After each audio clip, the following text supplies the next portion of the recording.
به نام خدا، عرض سلام و ادب. علیرضا اینالویی هستم و با جلسه 27م آموزش نرم افزار آرتکم 2018 در خدمت شما بزرگواران هستم.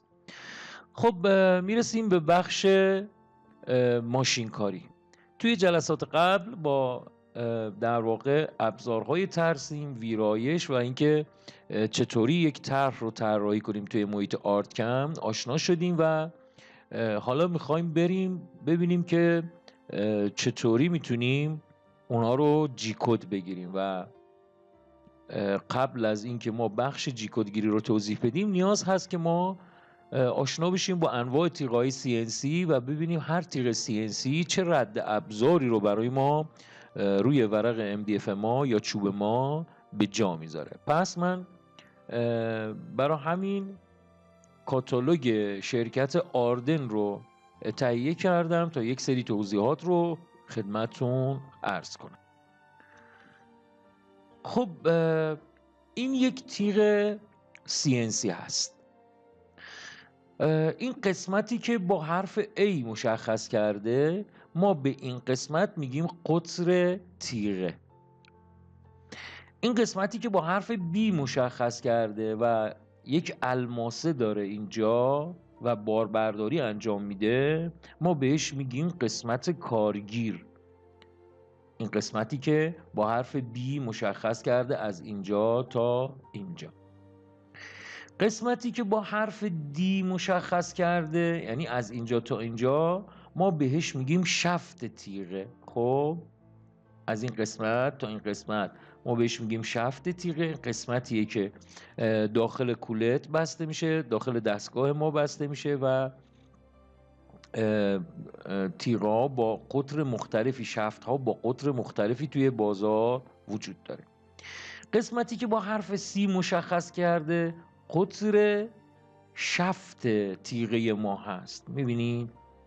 و قسمتی که با حرف L مشخص کرده برای ما ارتفاع کل تیغمون هست.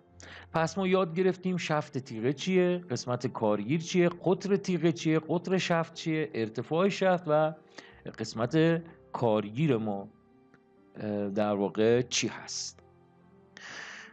خب یکی از تیغه های پرکاربرد تیغه هایی هست که ما بهش میگیم تیغه های شیارزن، در اصطلاح بهش میگیم اندمیل، ته صاف. و رد ابزاری رو که برای ما ایجاد میکنه روی MDF، سطح مقطعی رو که ایجاد میکنه به این شکله، میبینید که با قطرهای مختلف و با کارگیرهای مختلف وجود داره. مثلا این شرکت آردن الان گفته من از مثلا قطر 3 میل تیغا رو دارم مثلا تا قطر 16 میل و هر کدوم از اینا اطلاعاتی رو هم که در واقع اینجا خدمتتون عرض کردم رو برای ما چیکار کرده نوشته. پس تیغه هایی که ته صاف هستن رو ما بهش میگیم تیغه های شیارزن یا اندمیل.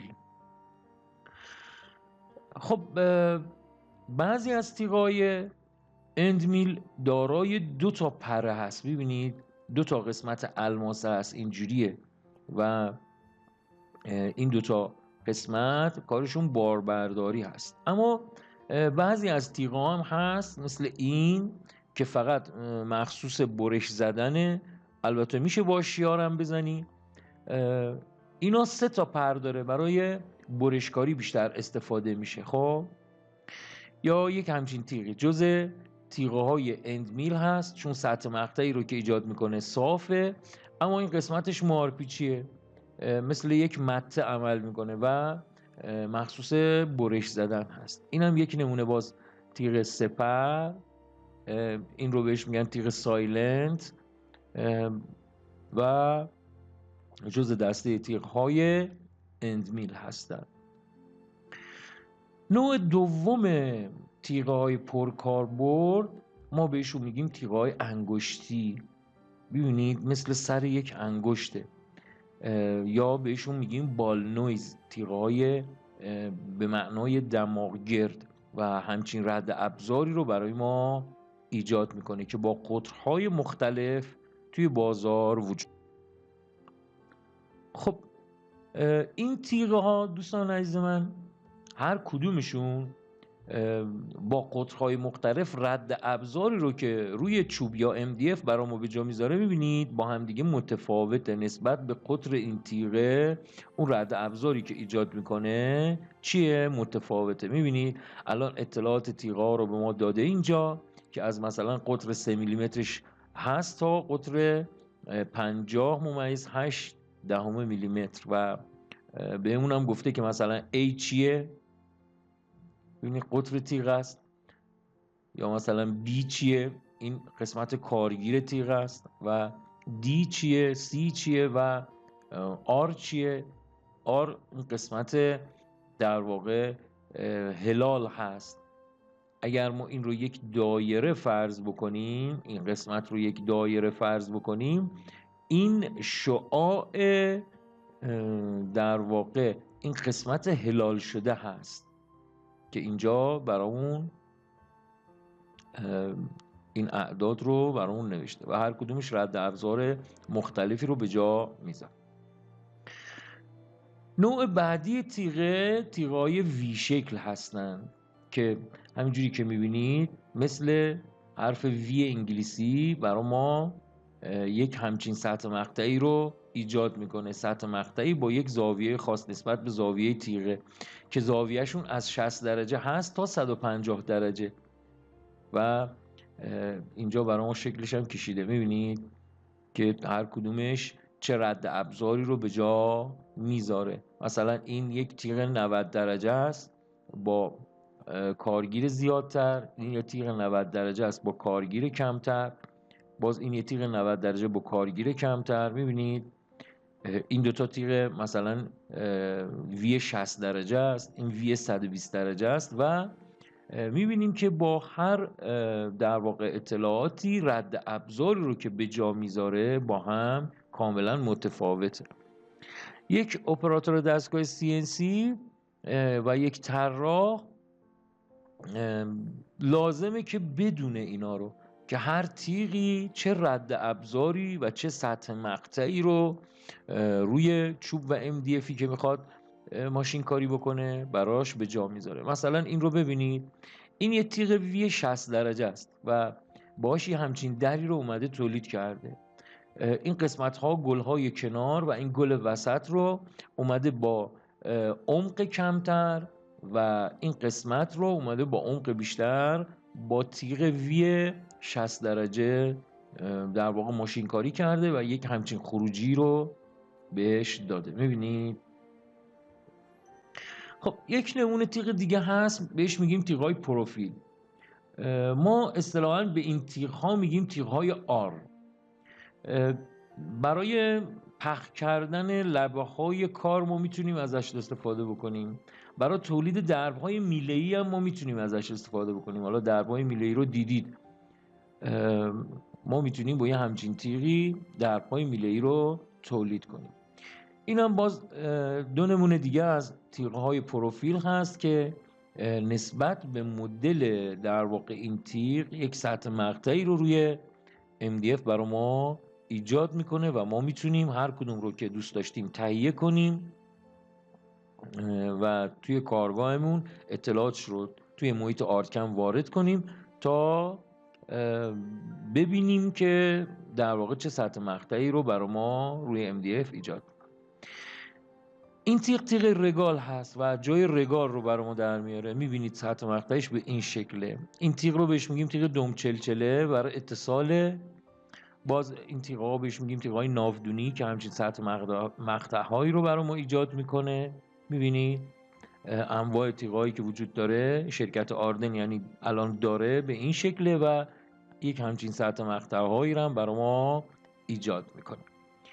تیغ‌های کف تراش جز دسته تیغ‌های اندمیل هستند با قطر بیشتر، مثلا تا قطر 5.8 میل وجود داره برای اینکه ما وقتی میخوایم کف تراشی رو مثلا انجام بدیم سرعتمون بیشتر بشه و تیغمون قسمت باربرداری بزرگتری داشته باشه.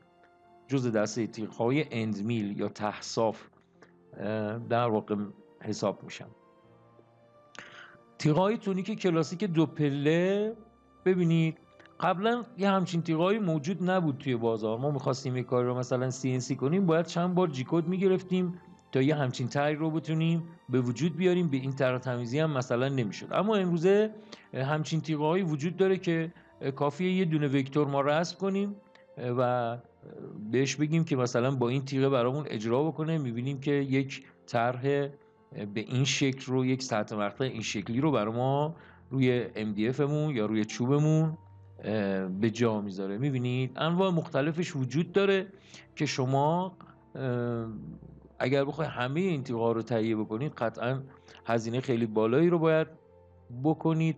پس اون تیغی رو که مد نظرتون هست و میخواید تهیه کنید، از قبل کاتالوگش رو تهیه کنید، اطلاعاتش رو چک بکنید، اونی که مورد نیازتون هست رو و میدونید که بیشترین نیاز رو بهش دارید تهیه بکنید. اینا هم انواع تیغ‌های تونیک کلاسیک هست که با سطح مقطع‌های مختلف میبینید وجود داره.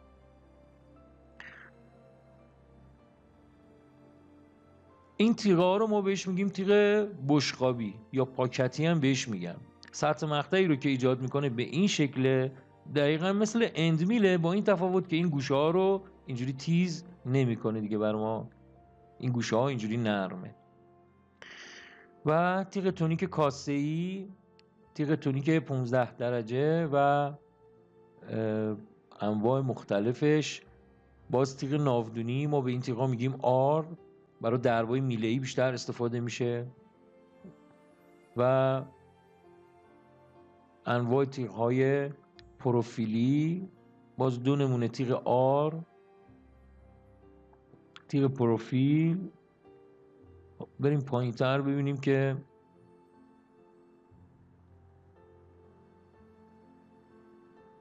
خب این تیغ گل نقطه است که حالا توی جلسات آینده باش بیشتر آشنا بشیم. اینها با استراتژی دریلینگ باید روی در واقع MDF یا چوب ما اجرا بشه که حالا توی جلسات آینده توضیح بیشتری در موردشون میدیم.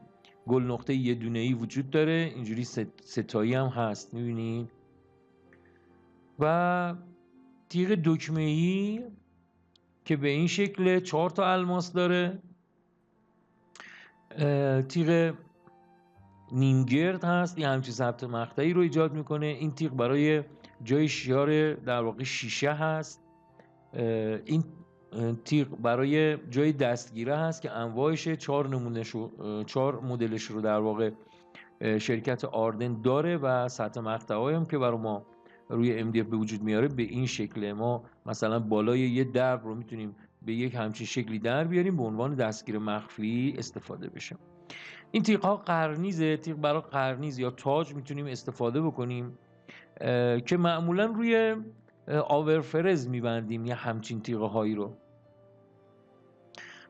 تیغ اتصاله، ببینید یه همچین سطح مقطعی رو برای ما به وجود میاره. مثلا ما 2 تا تیکه MDF داریم، میخوایم این 2 تا تیکه MDF رو به همدیگه اتصال بدیم و یک اتصال محکم به وجود بیاد. ببینید یه همچین سطح مقطعی رو برای ما به وجود میاره و ما میتونیم یک اتصال محکم رو با این تیغه به وجود بیاریم.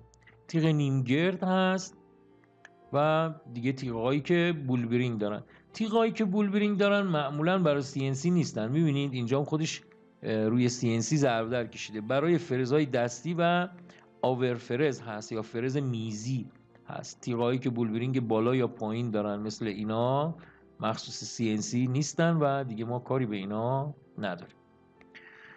خب دوستان عزیزم، با انواع تیغ‌های CNC ما آشنا شدیم. پس ما باید به عنوان یک طراح و به عنوان یک اپراتور دستگاه CNC باید از تیغ‌هایی که توی بازار وجود داره و سطح مقطعی که ایجاد میکنه در واقع یک پیش زمینه داشته باشیم. بدونیم هر کدوم از این تیغ‌ها چه کاری رو انجام میدن، برای چه کاری استفاده میشه و ما باهاش چه کاری رو میتونیم انجام بدیم. مثلا میگم من اگر بیام یه دونه وکتور رسم کنم، بعد مثلا بخوام با تیغ بالنویز اون وکتور رو ماشین کاری کنم، خب قطعا یه همچین سطح مقطعی به من میده. اما اگه بخوام با تیغ وی ماشین کاری کنم سطح مقطعی که به من میده متفاوته، یعنی کلا طرحمون انگار عوض میشه.